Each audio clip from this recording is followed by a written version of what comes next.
Então eu quero agora falar para vocês sobre esse tema, vencer a batalha invisível. Eu estava orando há umas 2 semanas atrás, né, e eu tinha uma palavra no meu coração que eu iria ministrar sobre curando as feridas da alma. E há mais ou menos quase 2 semanas atrás, eu estava orando de madrugada, e diante das pessoas que nós temos atendido, de tudo que está acontecendo, eu entendi de Deus que a gente precisava trabalhar esse tema, a batalha invisível, porque Deus falou bem forte no meu coração, o Espírito de Deus, orando na madrugada. Muitas pessoas estão feridas na sua alma, muitas pessoas estão passando por situações de guerras, muitas pessoas não estão conseguindo enfrentar essas batalhas em algumas áreas da sua vida, no seu casamento, na sua vida profissional, porque elas não estão discernindo a batalha espiritual invisível que elas estão enfrentando. E se você não discernir, se você não entender, se você não conseguir vencer essa batalha, a qual é real, você vai viver enfermo na sua alma, você vai passar por situações e lutas em áreas da sua vida e você não vai conseguir romper e viver aquilo que Deus tem para você. Então Deus colocou no meu coração hoje ministrar exatamente esse texto. Eu creio que você já ouviu falar sobre a batalha espiritual, eu creio que você, mas quando a gente ministra e a gente relê, nós ouvimos novamente, aquilo parece que entra no nosso coração de uma forma, mais uma vez, diferente, porque quando você vai se acostumando e vai deixando para trás, né, o inimigo vai ganhando espaço e ele vai realmente minando a nossa vida. Então hoje eu quero ministrar sobre isso, vencer a batalha espiritual invisível, que muitas vezes você não está vendo, mas essa figura fala muito sobre isso. Um casal ali orando, lendo a palavra, mas eles não imaginam, né, o que está acontecendo no mundo espiritual, mas que a mão de Deus está sobre as nossas vidas, nos livrando dos ataques que o inimigo da nossa alma não cessa de nos atacar em nome de Jesus. Amém? Então, deixa eu passar aqui, ver se vai. Aí. Então, quero que você abra sua Bíblia aí em Efésios 6. Se você não quiser acompanhar na Bíblia, está aí o texto que a gente vai trabalhar nesta noite. Amém? Vocês estão com frio? Olha, esse inverno está pegando, né? Antes de sair de casa, eu tomei um chazinho quente para ver se esquentava, mas já esfria. Então vamos lá. Efésios 6, do 10 ao 13, ao 12, nós vamos ler agora. Diz assim: quanto ao mais, sejam fortalecidos no Senhor e na força do seu poder. Vistam-se, tem tradução que fala, revistam-se com toda a armadura de Deus para poderem ficar firmes contra as ciladas do diabo. Porque a nossa luta não é contra o sangue e a carne, mas contra os principados e as potestades, contra os dominadores desse mundo tenebroso, contra as forças espirituais do mal nas regiões celestial. Então, Paulo está dizendo que, e ele descreve que existe uma luta espiritual nas regiões celestiais, que nós não estamos vendo, que nós não estamos muitas vezes sentindo, que nós muitas vezes não estamos percebendo que algo está acontecendo sobre a nossa vida, mas ela é real.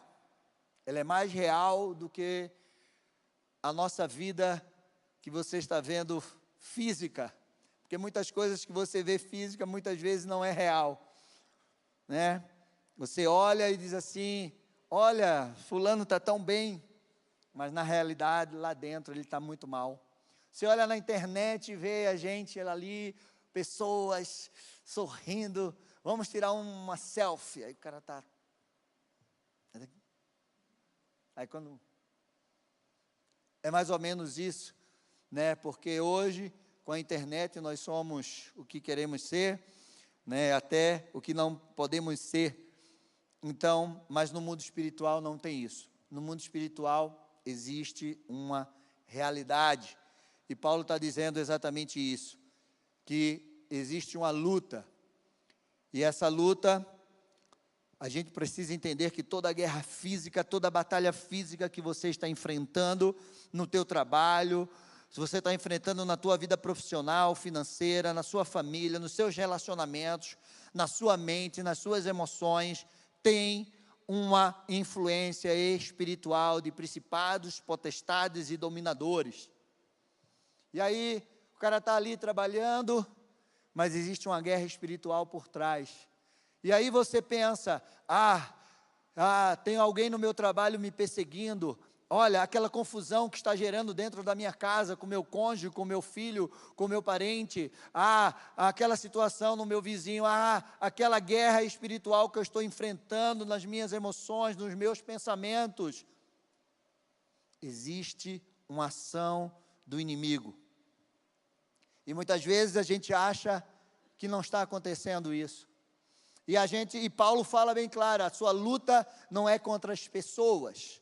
Você não está guerreando contra o teu marido, contra os teus filhos, contra o teu patrão, contra o teu vizinho, contra o teu amigo do trabalho, não. Existe uma força espiritual por trás disso que está influenciando essas pessoas para vir contra a tua vida.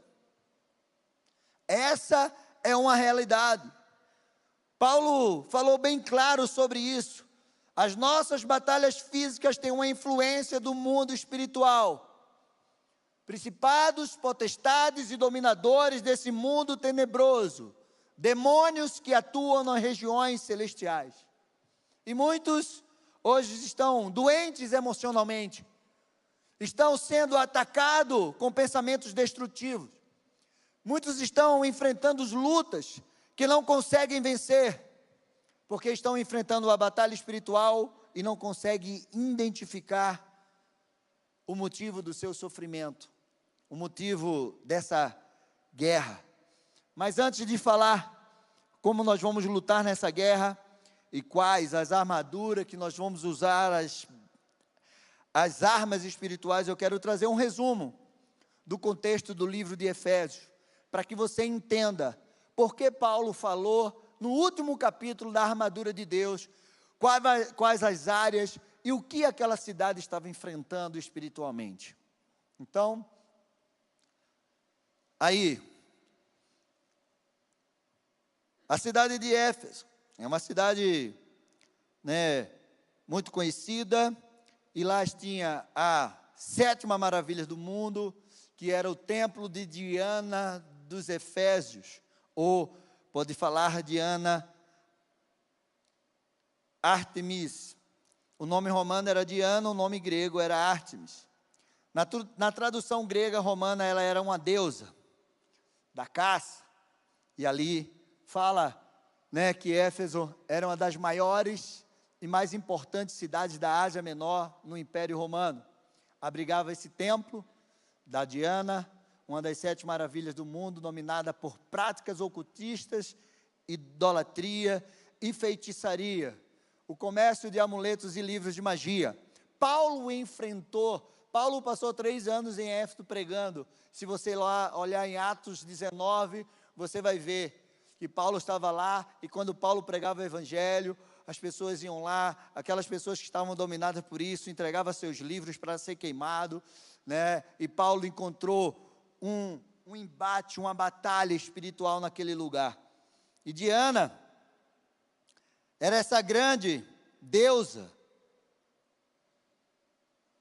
Então Paulo estava dizendo àquele povo, gente, vocês não estão lutando contra as pessoas. A igreja que está aí instalada não está lutando contra as pessoas. Existe uma ação espiritual por trás de tudo isso. Neste lugar existe um templo de uma deusa, onde as pessoas são devotas a elas. E se você vai estudar mais um pouco, a imagem de Diana é essa daí. Existem duas imagens. Diana dos Efésios, o nome romano está ali, o nome grego Diana, diferente da representação grega atlética. Essa era a representação grega dessa deusa que era adorada naquela cidade. Mas a outra, a que está do seu lado esquerdo, né, é representada com muitos seios, ovos ou bolsas de fertilidade, simbolizando fecundidade, simbolizando vida em abundância. Ela também era coberta de animais, que você vê ali. Então Paulo estava dizendo, gente, vocês não estão batalhando, a igreja está aí, mas não está batalhando contra pessoas. É por isso que vocês estão sendo oprimidos, é por isso que vocês estão sendo perseguidos, é por isso, eu já passei por esse lugar, eu sei o que está, qual a ação espiritual deste lugar. E muitas vezes, a gente não entende isso. Você está em algum lugar, você vai trabalhar em alguma empresa, você vai para algum lugar, você chega em algum lugar, em alguma casa, alguma localidade, você não sabe qual é a ação espiritual que está sobre aquele lugar. Eu lembro que onde eu moro hoje, né, hoje não, mas já fazem 8 anos, lá em Santa Felicidade, e tinha um lugar lá, numa mata, que toda vez, quando a gente chegou para morar naquele lugar, quando a gente passava naquele lugar, o pessoal fazia um trabalho de macumba ali, e colocava lá despacho, vela, e Deus foi bem claro, porque a gente caminhava naquele lugar, a gente via aquilo lá escondido nas esquinas ali, nos matos. Tinha uns terrenos lá vazios, ainda tem. E Deus foi bem claro, esse trabalho é para destruir as famílias desse lugar.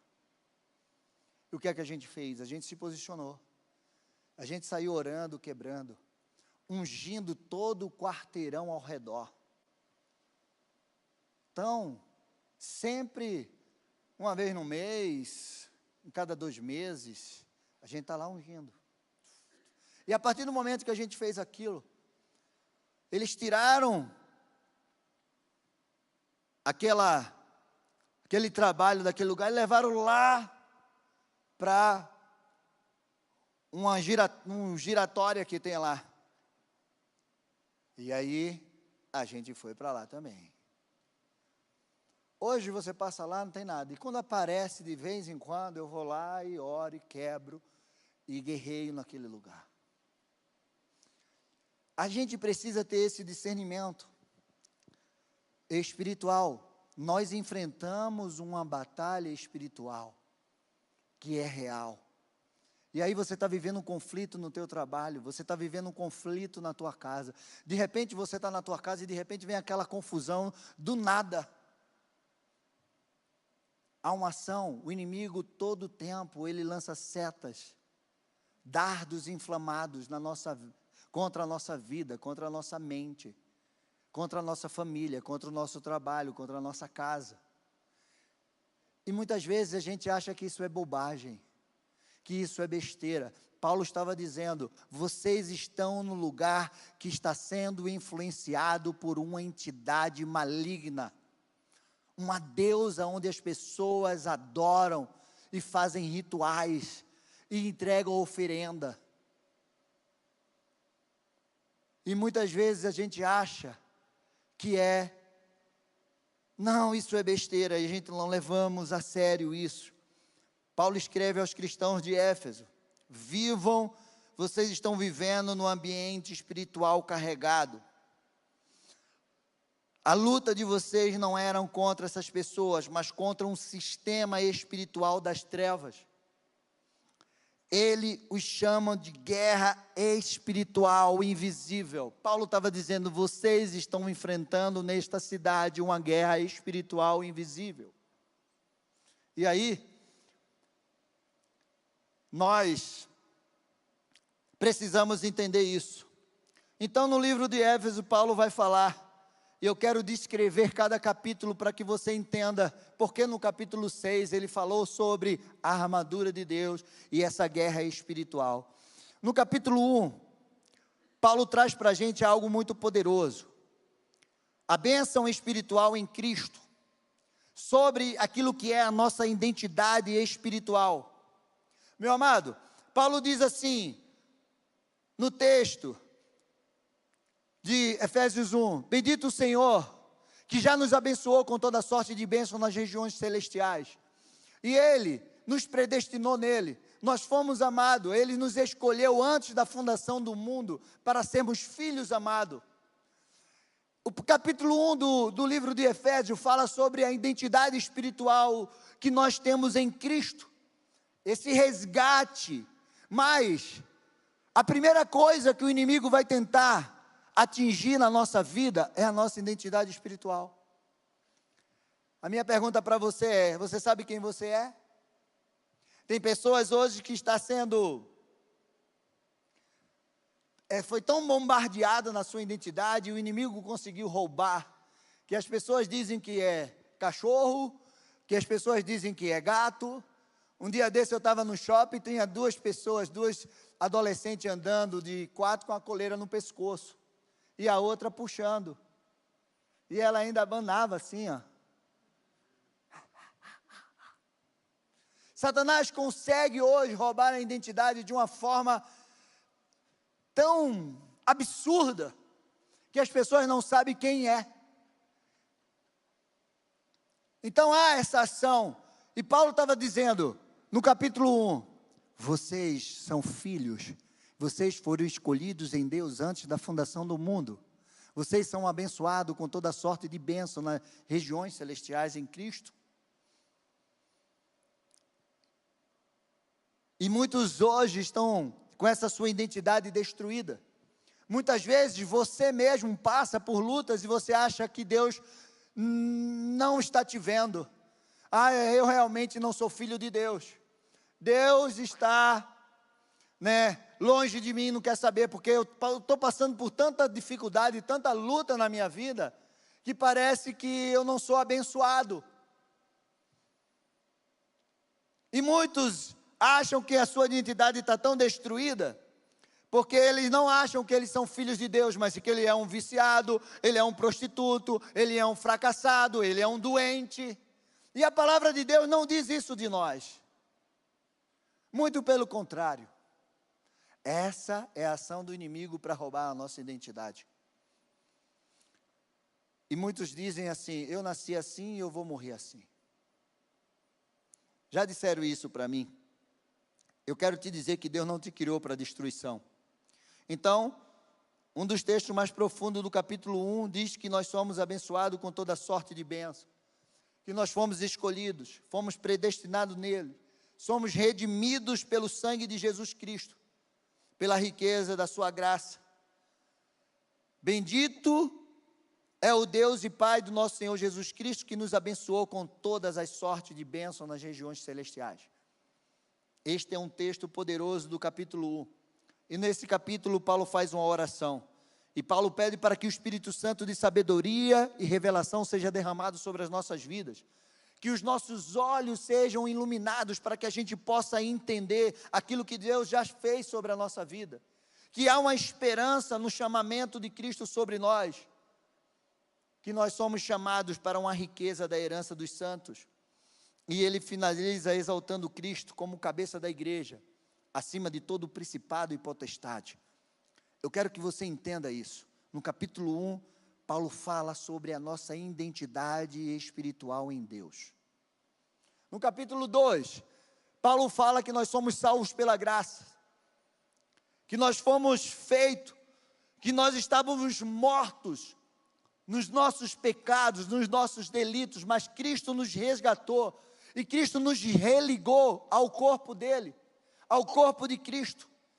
E ele fala nesse versículo 2, que você deve ter ouvido muito esse versículo: pela graça vocês são salvos mediante a fé, isso não vem de vocês, é dom de Deus, não por obras, para que ninguém se glorie. Esse é o capítulo 2 que Paulo está falando. Vocês são salvos pela graça.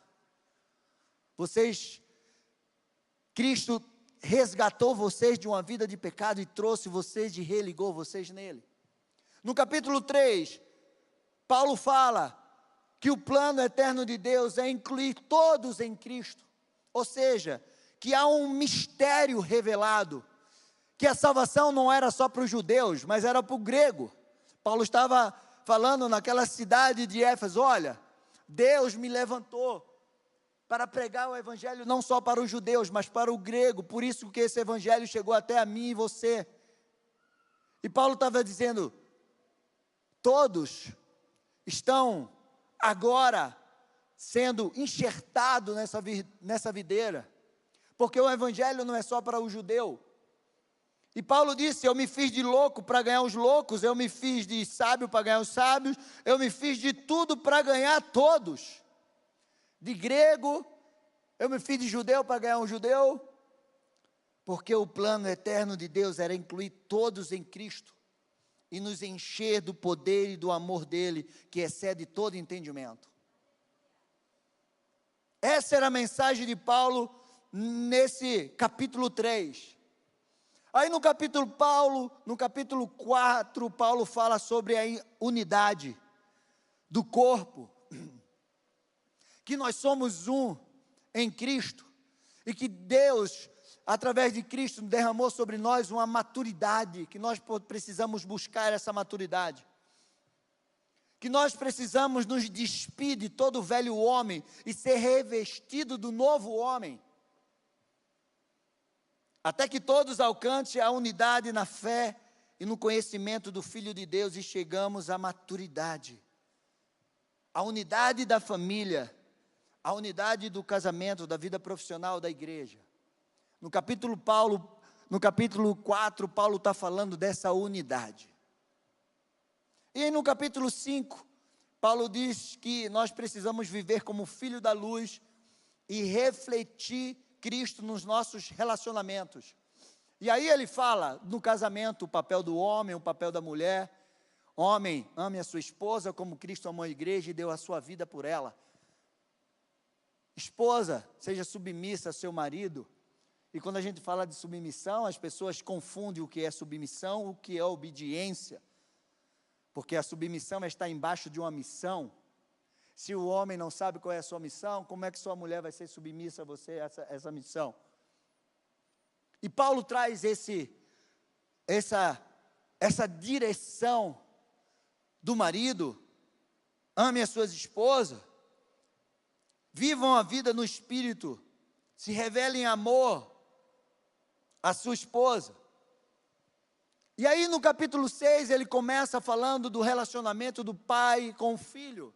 Mais uma vez ele está tratando da família. Pais, não provoquem a ira dos filhos, e os filhos honrem os seus pais. E aí, no versículo 10 de Efésios 6, Paulo fala que como devemos honrar, como nós vamos guerrear no mundo espiritual, para que o inimigo não consiga roubar a nossa identidade, roubar a nossa salvação, roubar a nossa identidade, a nossa unidade no corpo de Cristo. Como o inimigo não vai conseguir roubar nosso relacionamento familiar. Eu quero que você entenda isso. Aquele que entende a sua identidade, aquele que entende e honra a sua salvação, vive em unidade e edifica a sua casa no Senhor, precisa aprender a guerrear para não perder tudo. Meu amado, Paulo fala sobre identidade, unidade, família, casamento, papel do homem, papel da mulher, papel do pai, do filho, salvação, maturidade. Ele fala tudo isso. No final do livro de Efésios, Paulo diz: agora vocês precisam aprender a guerrear. Porque existe uma luta, uma guerra espiritual.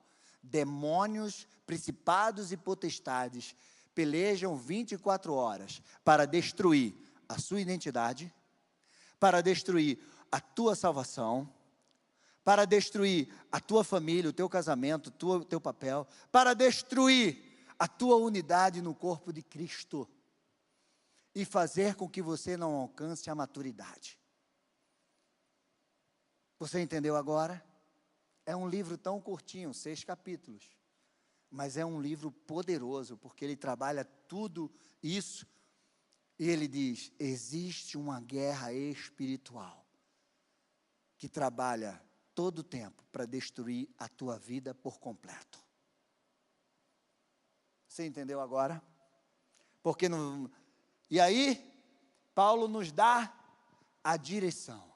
Quais armas nós vamos usar para guerrear, para não termos a nossa identidade roubada, para não ter o nosso lar destruído, para não termos a nossa salvação roubada, para que possamos edificar a nossa casa, a nossa vida em todas as áreas. E aí ele fala sobre a armadura de Deus. E o texto está aí. Por isso, peguem toda a armadura de Deus, para que vocês possam resistir o dia mau. Existe um dia mau. E se você não estiver preparado, esse dia mau vai destruir a tua vida. Vai destruir a tua identidade, vai destruir o teu casamento, vai até tentar roubar a tua salvação. O dia mau. O dia mau chega para qualquer um. Eu só preciso estar preparado. E depois de terem vencido tudo, permanecer inabalável. Portanto, fiquem firmes, cingindo-se com a verdade e vestindo com a couraça da justiça, tenham aos pés com a preparação do evangelho da paz, segurando sempre o escudo da fé, com o qual poderão apagar todos os dados inflamados do maligno.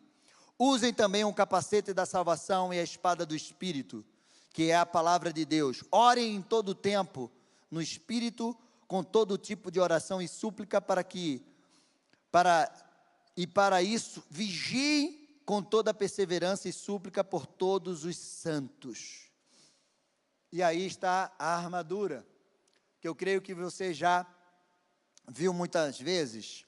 Então, a armadura, quando Paulo escreve essa carta para Éfeso, sabe onde é que Paulo está?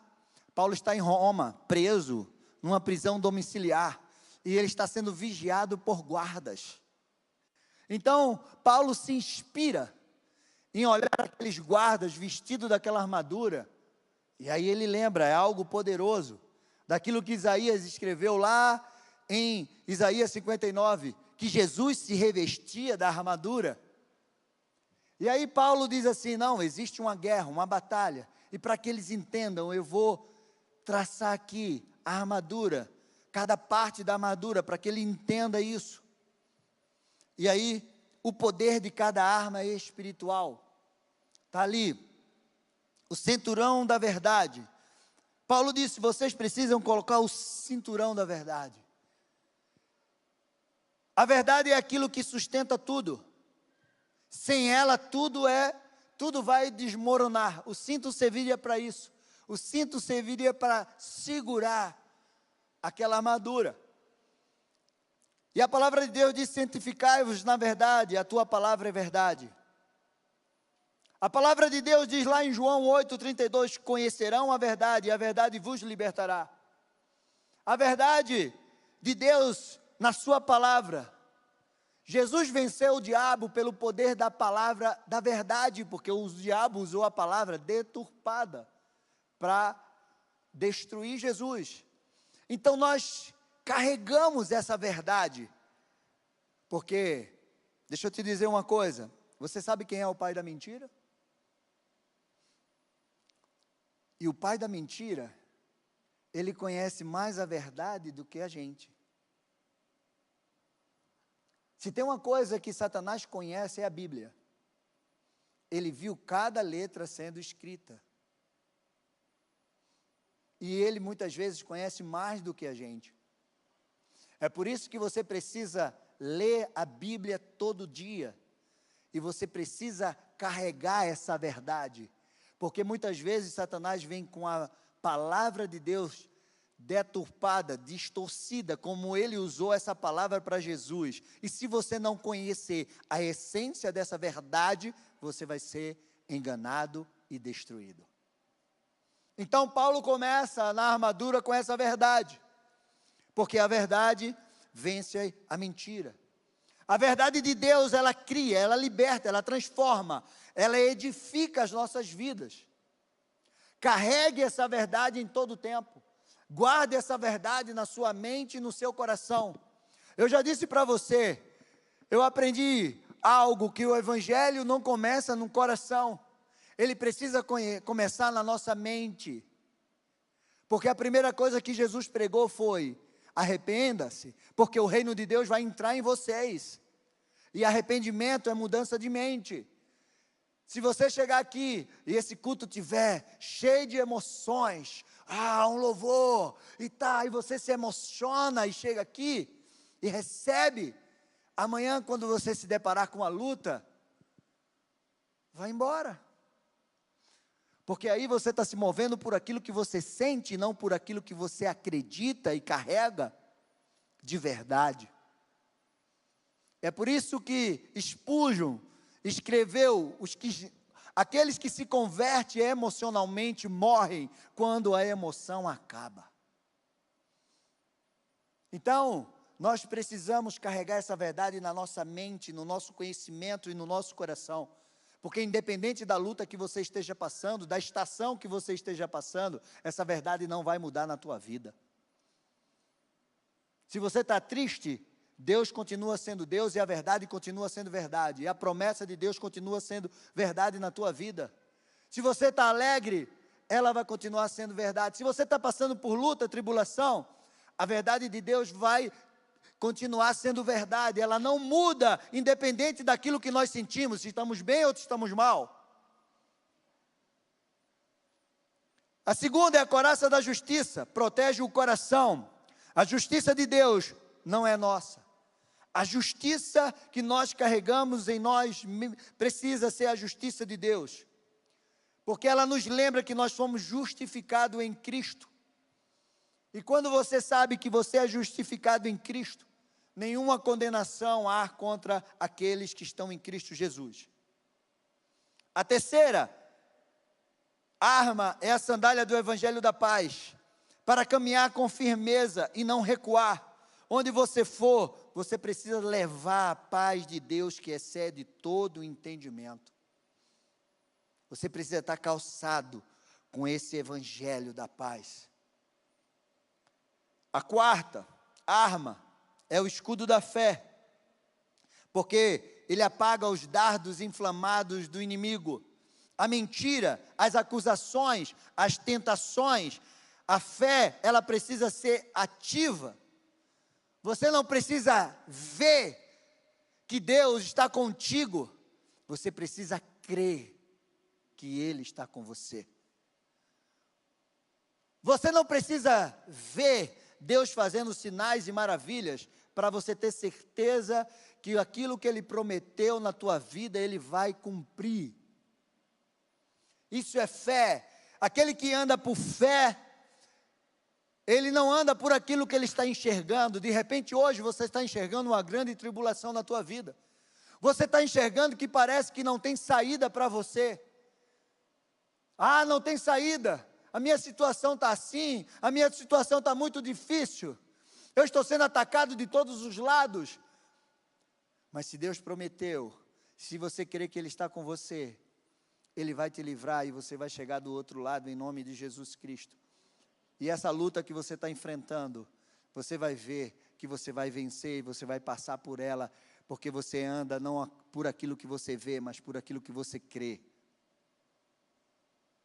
E a fé é essa poderosa arma. E a palavra de Deus diz que é em 1 João 5,4, porque todo aquele que é nascido de Deus vence o mundo, e esta é a vitória que vence o mundo, a nossa fé. A fé, ela traz à existência aquilo que não existe.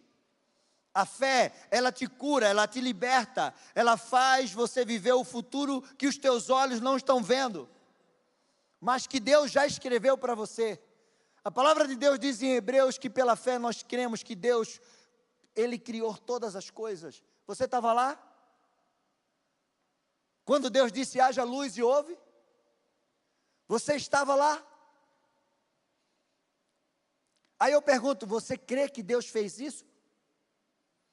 Mas como você crê? Agora eu te pergunto, você crê que Deus está com você hoje? Você crê que Deus está pelejando as tuas guerras? Você crê que Deus está diante de você? Você crê? Então, se você crê, a palavra de Deus diz, você verá a glória de Deus sobre a tua vida. Meu amado, andar por aquilo que nós estamos vendo é fácil, mas só quem anda por fé é quem crê que Deus é poderoso para fazer infinitamente mais aquilo que nós pedimos e pensamos. Além, o que é que você está pedindo para Deus hoje? Eu estou pedindo uma cura.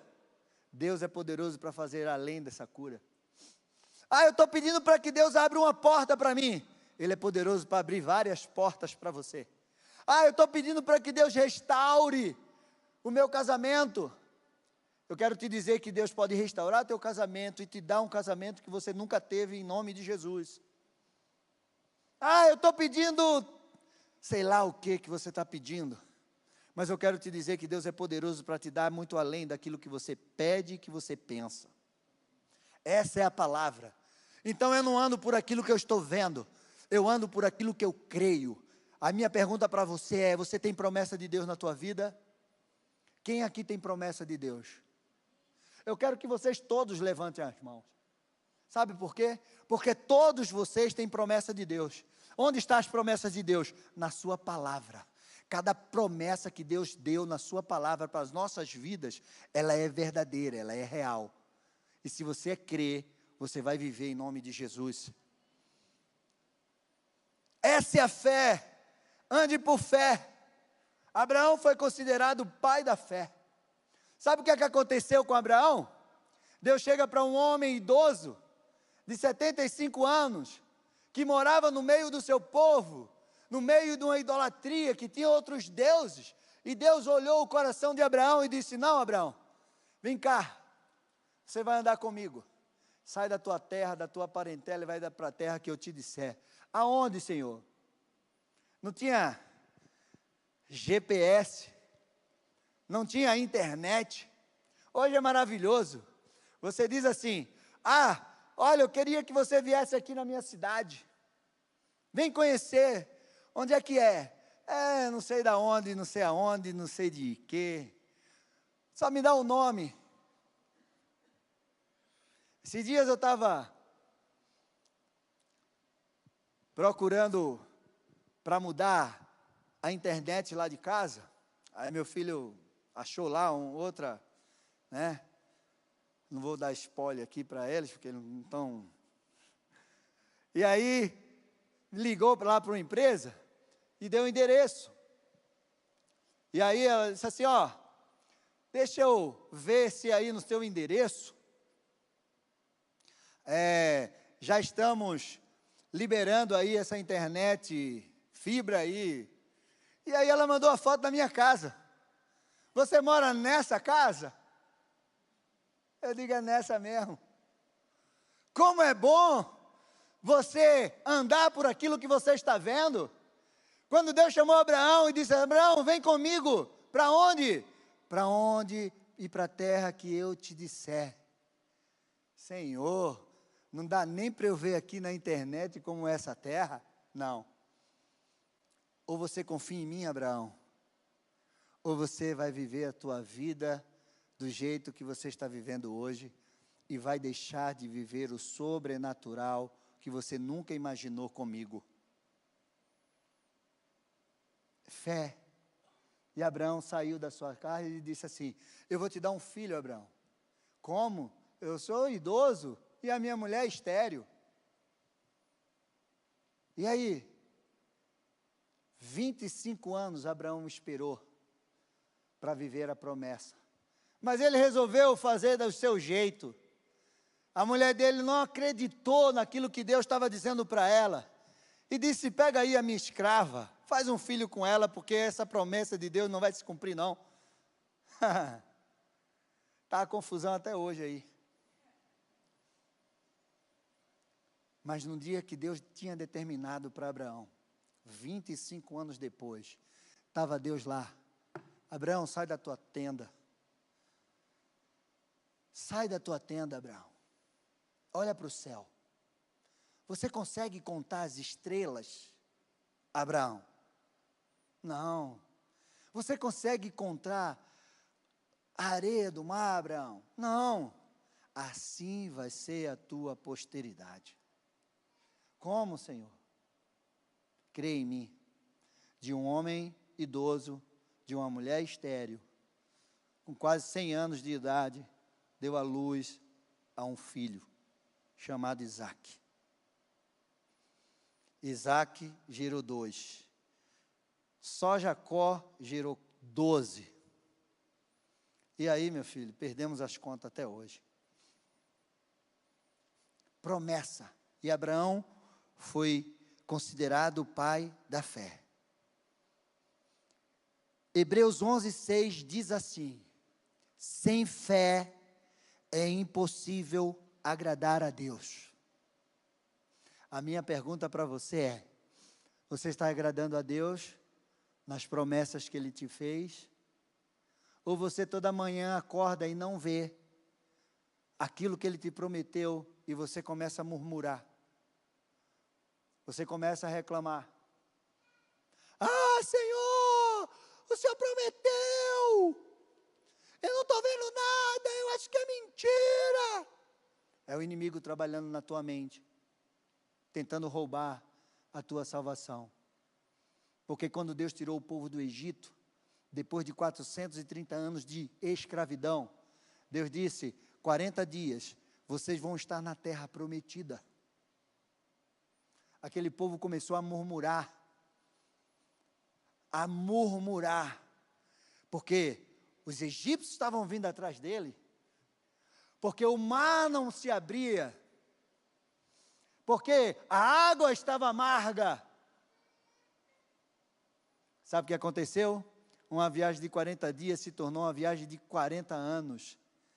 Foi o tempo que Deus precisou para matar todos eles no deserto. Menos 2, Josué e Calebe. De milhares, de milhões de pessoas que saíram do Egito, 2 entraram na terra prometida. Porque eles andavam pela fé. Eles tinham um espírito diferente. A minha pergunta para você é: você está agradando a Deus com a tua fé?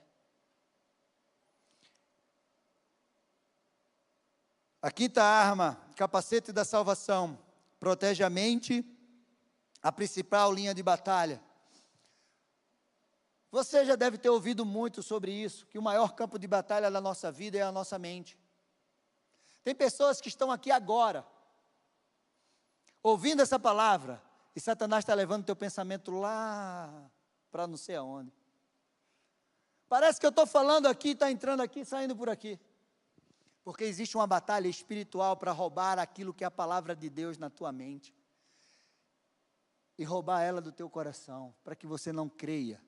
Tem pessoas que vão sair daqui hoje, e eu já quero repreender isso em nome de Jesus. Que quando você sair dessa porta, o inimigo vai inventar confusão, para que você não creia naquilo que você está recebendo hoje. Ah, está vendo? A palavra de Deus fala isso. Não é brincadeira. Ontem eu estava saindo de casa com um casal, amados, que veio nos visitar aí, amigo nossos, foram padrinhos do nosso casamento. Ou seja, eu tenho 31 anos de casado. Então a gente conhece eles há 31 anos e nós fomos padrinhos do casamento deles. Eles estão aqui, sentadinho ali, e a gente saiu para jantar, foi em casa. E quando a gente estava saindo de casa para levar eles no hotel, meia-noite, o telefone toca. Um casal amado, que casaram hoje no cartório e amanhã vão casar no civil. Tiveram um acidente, tiveram que ir para o hospital. Já imaginou?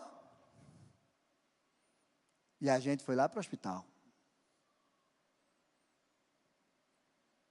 E a pessoa pode pensar assim, ai, por que eu vou casar amanhã? Eu disse para ela, só glorifique a Deus que não aconteceu nada com você, e amanhã você vai casar linda e maravilhosa. Glorifique a Deus que você sábado vai ser a noiva mais linda. Porque o inimigo quis roubar isso de você. Mas ele está repreendido em nome de Jesus.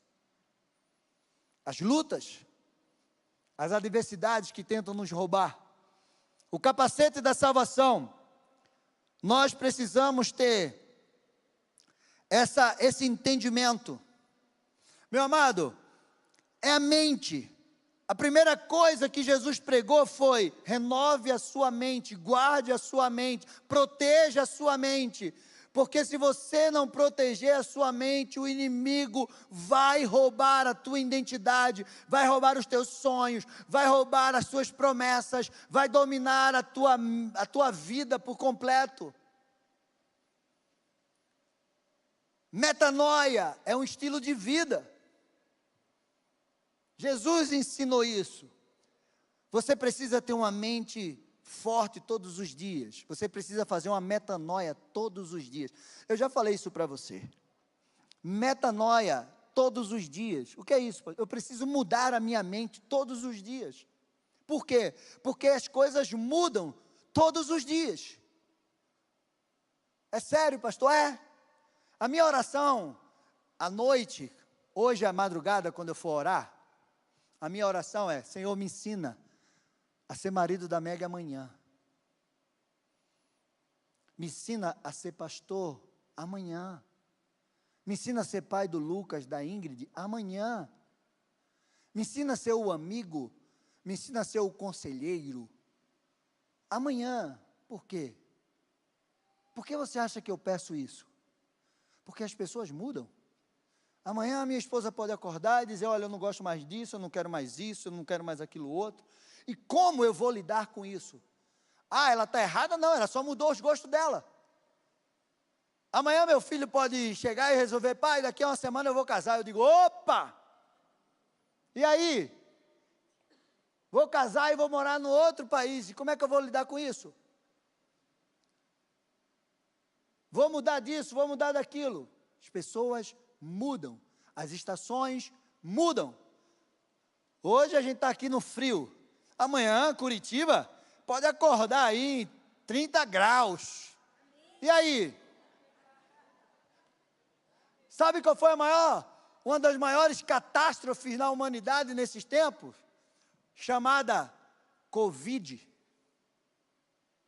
Você dormiu aqui, cultuando com a gente, amanhã estava tudo fechado.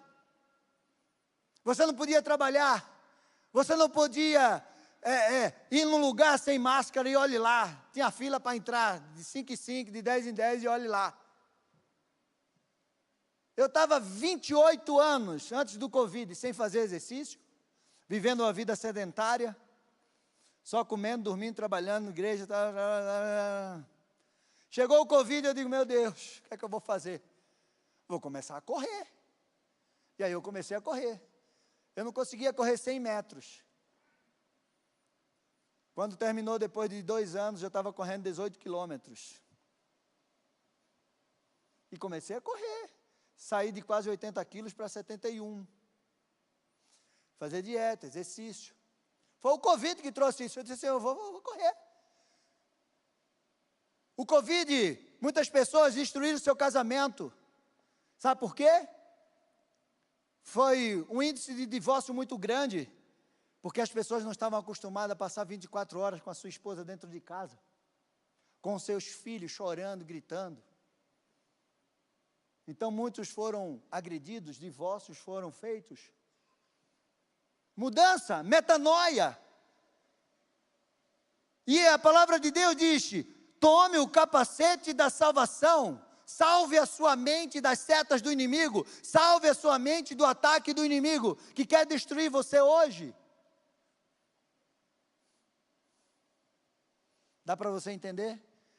Que aquilo que Jesus pregou, o primeiro sermão dele foi: mude a sua mente. Tem gente que amanhã Quando o filho acorda amanhã e diz assim, eu que mudei. Aí liga, pastor, meu filho está louco. Eu acho que eu vou bater nele porque ele quer fazer isso e aquilo outro. Ele mudou. Como você vai lidar com essa mudança? Minha esposa mudou, pastor. Agora ela quer pintar o cabelo de vermelho. Eu não vou aguentar isso. Dá teu jeito. Muda a tua mente para ver o que é que você vai fazer para ter uma mulher de cabelo vermelho. Eu já dormi com a minha mulher de cabelo preto, acordou louro. Ela disse, é para inovar, para você não enjoar de mim. Metanoia. Amanhã você pode chegar no teu trabalho e o patrão disser, mudamos todo a política da empresa. Aí você vai dizer, você está louco, eu estou trabalhando aqui há 20 anos. Como é que eu vou me adaptar com isso? Te vira. Ou você muda, ou você vai ser demitido. Dá para você entender? O quanto é importante você ter uma mente renovada em Deus todos os dias? E a palavra de Deus te ensina isso. Se a sua mente for renovada, aquilo que você carrega aqui, transforma aquilo que está fora. Romanos 12, 2. E a última é a espada do Espírito, que é a palavra de Deus. A única arma de ataque dessa armadura. A palavra de Deus é poderosa, ela é viva, ela é eficaz. Ela é lâmpada para os teus pés e luz para os teus caminhos, como diz lá no Salmo 119. Você já imaginou? Lâmpada para os teus pés e luz para os teus caminhos. Você anda na escuridão. Você não sabe para onde você está indo. Mas Deus está dizendo, segue a minha palavra. E quando você pisa, ela ilumina, ela te dá a direção, ela te aponta o destino. Ela garante a tua jornada e a tua chegada. Essa é a palavra de Deus, poderosa. O mundo foi criado através do poder da palavra de Deus. Sabe por quê? Porque Jesus é essa palavra. O verbo que se fez carne e habitou entre nós. Você carrega a palavra de Deus na tua vida? Quando o inimigo se levanta contra a tua vida, qual é a palavra que você libera para ele? Ou seja, contra ele. É a tua palavra? Ou é a palavra de Deus que você pega e diz, não, está escrito Satanás. A palavra é essa que está sobre a minha vida. A palavra de Deus é poderosa. É a espada. Então Paulo estava dizendo, se revista dessa armadura, porque ela é suficiente para fazer você vencer a batalha. E aí, como eu disse para vocês lá em Isaías, a palavra de Deus diz que Jesus usava essa armadura. Isaías 59, 17 diz assim, vestiu-se da justiça como de uma couraça e pôs o capacete da salvação na cabeça, pôs sobre si a veste de vingança e cobriu de zelo como de um manto. Esse era Jesus. Então, Jesus usava essa armadura. E essa armadura é a armadura de Cristo. Quais áreas, pastor? Que essa guerra, quais são os alvos que o inimigo tenta atingir na nossa vida? Como eu já falei para você, a nossa mente, com os dardos inflamados, medo, confusão, pensamentos demoníacos. Você pensa tudo o contrário daquilo que é a verdade de Deus sobre a tua vida. Esse ataque do inimigo, ele vem para atingir o teu coração, trazendo frieza espiritual, mágoa, orgulho, falta de perdão. Identidade, acusação, culpa, eu não sou, eu não tenho, eu não sou isso que a palavra de Deus diz. Relacionamento, divisões, ressentimentos, ofensa. Chamado e propósito, ele te distrai, ele te paralisa, ele sabota, ele desvia você do seu propósito. A minha pergunta para você é, você sabe qual é o teu propósito de vida? Sei lá, pastor, eu estou levando a vida daquele jeito, deixa a vida me levar, leva eu. Eu não sei para que eu nasci, nem para onde eu estou indo, nem o que eu estou fazendo aqui, eu estou fazendo. Cada dia, não. Existe um propósito para você. Você não é obra do acaso. Eu fico imaginando, ontem eu estava conversando com os amados, já imaginou Deus criando você? E aí nasceu. Gente, a palavra de Deus diz lá em Efésios, no capítulo 1, que a palavra de Deus diz assim, que nós fomos escolhidos por Deus antes da fundação do mundo.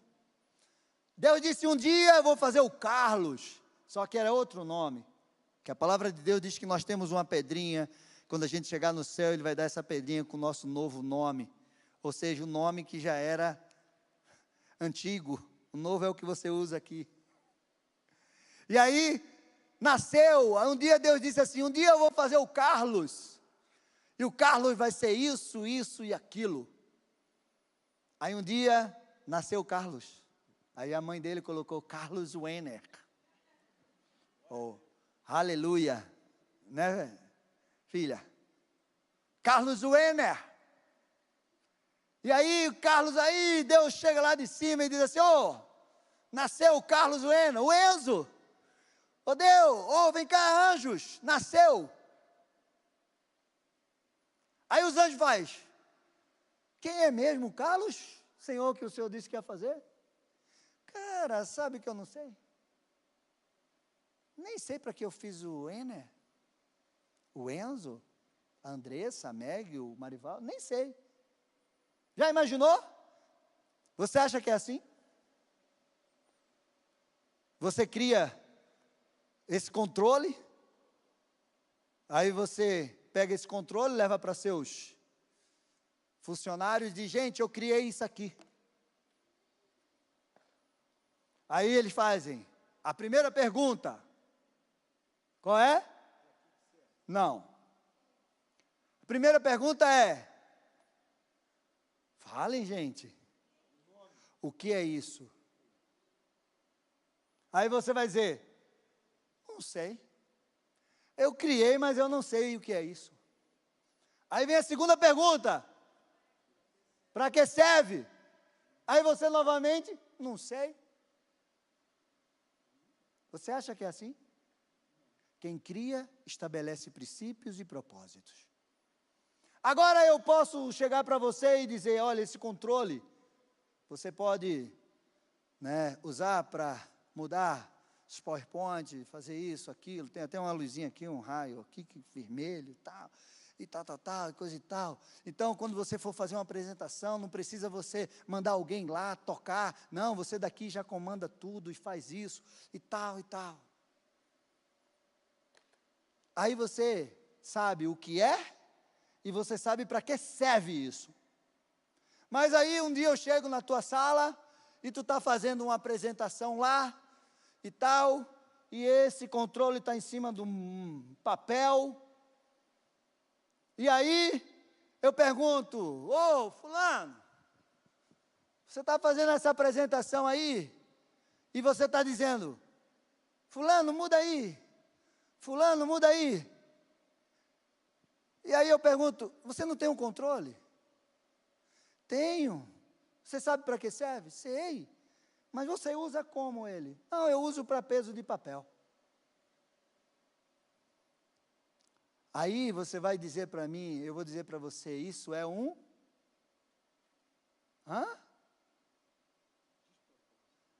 Despropósito? Isso é um desperdício? Você tem algo poderoso, eficiente nas tuas mãos e você está usando ele para outro fim? É assim que Deus olha para mim e para você quando a gente está vivendo fora do propósito daquilo que Ele estabeleceu para mim e para a sua vida. Ele olha lá de cima e diz, meu filho, você está fora do meu propósito. Você não nasceu para isso. Eu passei 12 anos vivendo assim. De mesa de bar, mesa de bar. Trabalho, mesa de bar, casamento, mesa de bar. E eu fico imaginando Deus olhando lá de cima. Olha lá meu filho, ele nasceu para ser pastor e hoje ele está um tantas outras coisas que eu escolhi. Você pode escolher ser o que você quiser, mas no final da tua jornada, você vai ter um aperto no teu coração quando Deus olhar para você e disser: eu te fiz, você nasceu para fazer isso e você não fez nada disso. Isso é o roubo do teu propósito, do teu chamado. Como, pastor, a gente se veste dessa armadura? A palavra de Deus é bem clara: orar em todo tempo no Espírito. Orem em todo tempo no Espírito, com todo tipo de oração e súplica, para que isto vigie com toda a perseverança e súplica todos os santos. Não é apenas saber sobre a armadura, você precisa saber usar essa armadura. A armadura é colocada em oração, em fé, obediência, intimidade com Deus. Oração é uma arma poderosa. Orai em todo tempo no Espírito. Meu amado, o campo de batalha espiritual não se vence com gritos de murmuração, nem com palavras ao vento. O campo de batalha você vence em oração no Espírito, não apenas com súplicas vazias, mas com súplicas direcionadas diante do altar de Deus. E quando você faz isso, você está atacando o inferno. É como um fogo invisível queimando as estruturas do inferno. Meu amado, cada joelho dobrado em secreto detona fortalezas que ninguém imagina. Quem ora no Espírito não se defende, mas avança. Orar no Espírito é sintonizar com os decretos eternos de Deus. Não são frases decoradas, são códigos celestiais que desatam vitórias invisíveis na tua vida. Não são vãs repetições, como Jesus falou. A oração no Espírito não é apenas para ser ouvida, mas ela é para ser sentida no mundo espiritual. Quando você colocar o teu joelho no chão para orar, o inimigo tem que sentir o poder da tua oração. Quando você estiver no teu secreto, é quando um filho de Deus ora, o reino de Deus avança, o inferno retrocede, fortalezas caem, o impossível se curva diante de pessoas que têm autoridade espiritual. Essa é uma verdade. A oração é a força do cristão e a fraqueza do diabo. Meu conselho para você é: seja um homem ou uma mulher de oração e mova o mundo espiritual com o poder de Deus sobre a tua vida. Em penúltimo lugar, a palavra de Deus diz que nós precisamos permanecer firmes.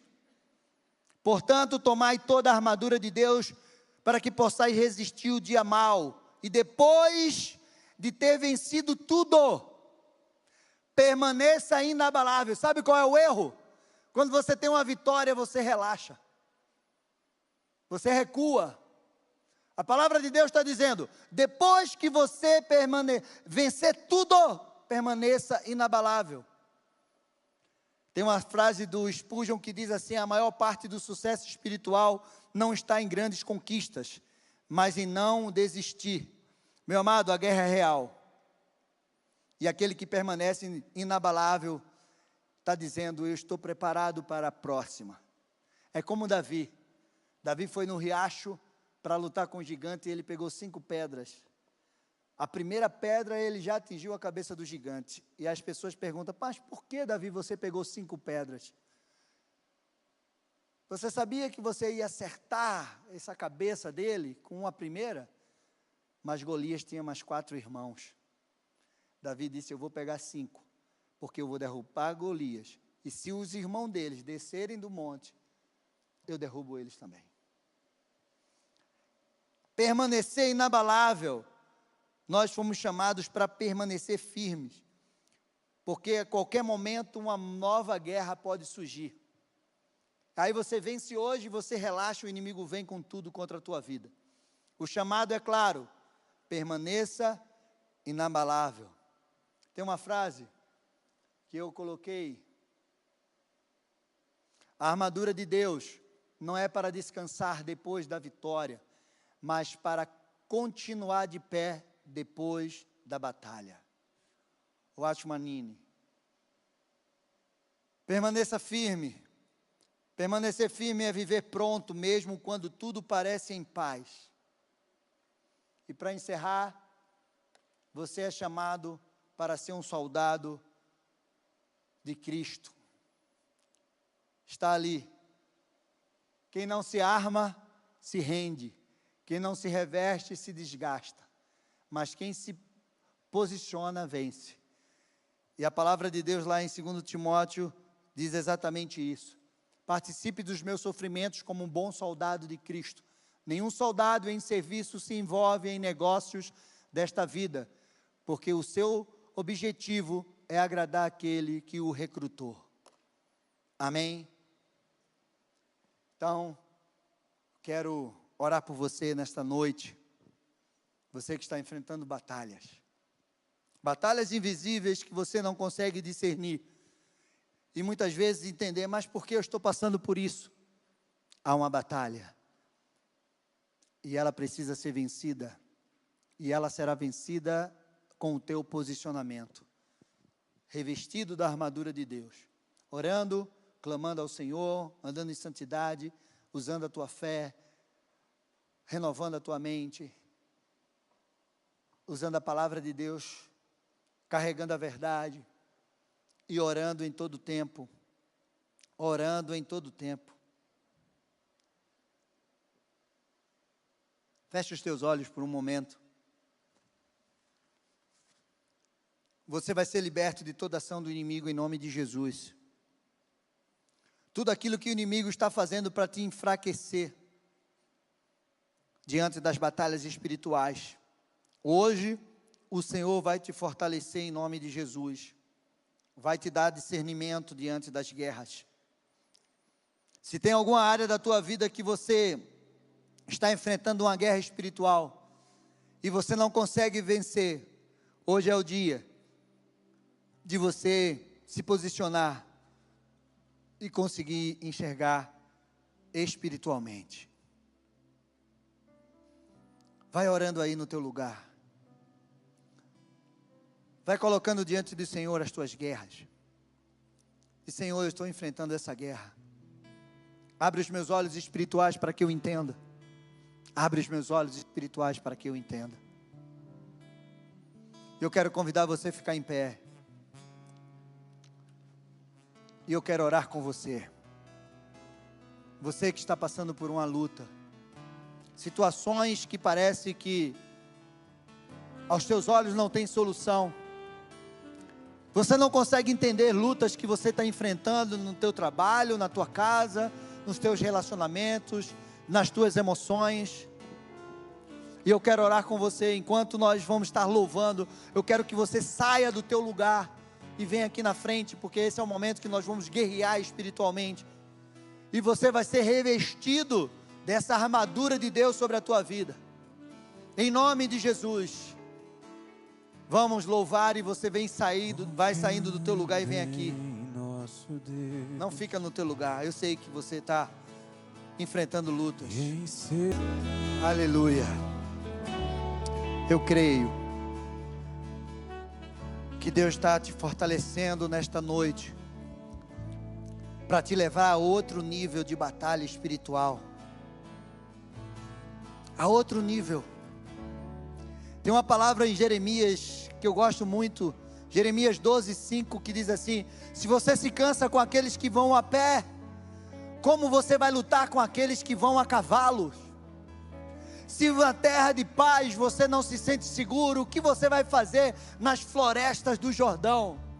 Deus está dizendo, se hoje as batalhas que você está enfrentando, você não consegue vencer, imagina quando você chegar em outro patamar, que o inimigo vai se levantar contra a tua vida de uma forma diferente. Como você vai suportar?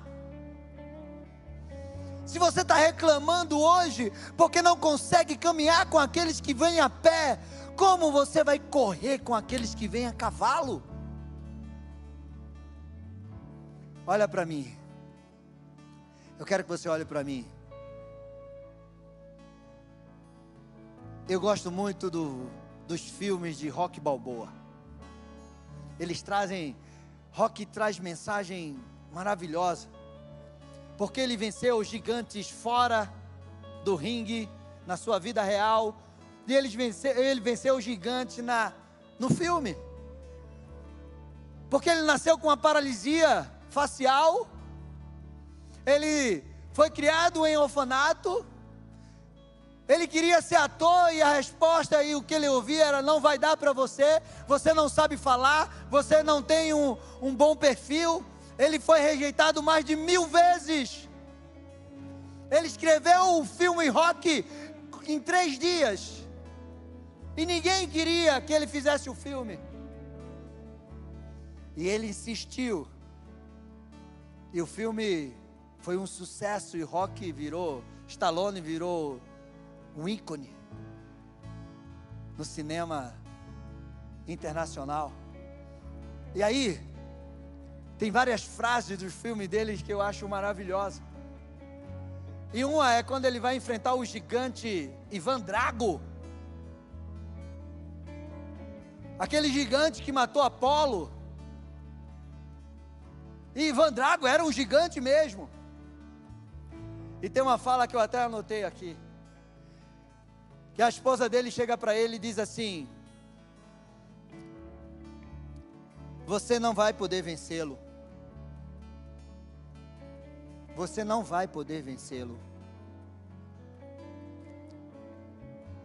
E ele disse assim: talvez eu não possa vencê-lo, mas para ele me vencer, ele vai ter que me matar. E para me matar, ele vai ter que ter coragem para ficar na minha frente. E para isso ele vai precisar estar disposto a morrer também. E eu não sei se ele está pronto para isso. Essa foi a resposta que ele deu. Eu não sei se ele está pronto para isso. Só que, quando Davi chegou também naquele campo de batalha, ele recebeu também essa palavra. O rei Saul disse: você não pode vencer esse gigante. A resposta de Davi é: eu já matei um urso e um leão, e o Senhor foi comigo. O Senhor entregou um urso e um leão nas minhas mãos. Esse incircunciso filisteu será mais um deles, porque o Senhor está comigo. E esse incircunciso filisteu vai cair por terra, em nome do Senhor dos exércitos. Stallone estava só representando num filme, mas a vida de Davi era real. É como a minha vida e a sua. Todos os dias o inimigo fala para você: você não pode vencer essa batalha, você não pode vencer esse inimigo. A tua resposta vai definir como você vai chegar. Você pode olhar para a tua batalha e dizer: tudo bem, eu não vou vencer mesmo. Mas se você olhar para a tua batalha e para o teu inimigo e disser: eu vou vencer, porque o Senhor é comigo, e você vai cair em nome do Senhor dos exércitos. Fica de pé. E é nessa fé que eu quero que você ore agora, diante da luta que você está enfrentando. É uma enfermidade. Deus é poderoso para curar a enfermidade. É um problema no meu trabalho, é uma porta que não se abre. Deus é poderoso para abrir essa porta em nome de Jesus. É um problema na minha casa, no meu relacionamento. Deus é poderoso para restaurar casamentos, famílias, porque um dia Ele restaurou a minha. É uma libertação, tem um parente meu que está cativo em algum vício. Deus é poderoso para restaurar e libertar, porque um dia Ele restaurou e libertou a minha vida em nome de Jesus. Levanta a tua mão, ora com fé, clama agora aquilo que você quer que Deus faça na tua vida. Se é uma cura, você diz: Senhor, em nome de Jesus Cristo, eu quero ser curado hoje, em nome de Jesus, que essa enfermidade bata em retirada agora. Se é uma luta na tua casa, ore e diga: em nome de Jesus, Eu vou orar por você nesse momento. Você vai colocando essa situação diante do altar de Deus. Pai, em nome de Jesus, eu coloco a vida de cada um dos teus filhos diante do teu altar. Que eles se revistam, Senhor, da armadura que o Senhor já deu para eles. Que eles se revistam dessa armadura, Pai, em nome de Jesus. Que eles estejam prontos para vencer o inimigo, com o cinturão, Senhor Deus e Pai da verdade, com o capacete da salvação, com a sandália do evangelho da paz, com a espada do Espírito, Senhor Deus, em nome de Jesus Cristo, com oração e súplica, Senhor, em nome de Jesus Cristo, porque o Senhor é Deus sobre a vida deles, Pai. Abençoa, manifesta o teu poder e a tua graça, que toda ação do inimigo sobre a vida deles caia por terra agora, em nome de Jesus. Que eles sejam revestidos, Pai, revestidos de autoridade, que eles sejam revestidos do teu poder, que eles sejam revestidos da tua graça, da tua unção, porque o Senhor é Deus sobre a vida deles. Que eles saiam daqui hoje com a certeza, Pai, com a certeza, como Davi que estava naquele campo de batalha, ele tinha certeza que aquele gigante não ia vencer ele, porque o Senhor estava com eles. Que teus filhos saiam daqui hoje com a certeza que eles vão vencer, Senhor Deus e Pai, essa batalha, porque o Senhor é com eles, o Senhor é com eles. Abençoa, Pai, os teus filhos, manifesta o teu poder e a tua graça, em nome de Jesus Cristo. Levanta as tuas mãos e declara assim, em nome de Jesus: eu me revisto hoje da armadura de Deus sobre a minha vida, e eu tomo posse da vitória do Senhor, em nome de Jesus.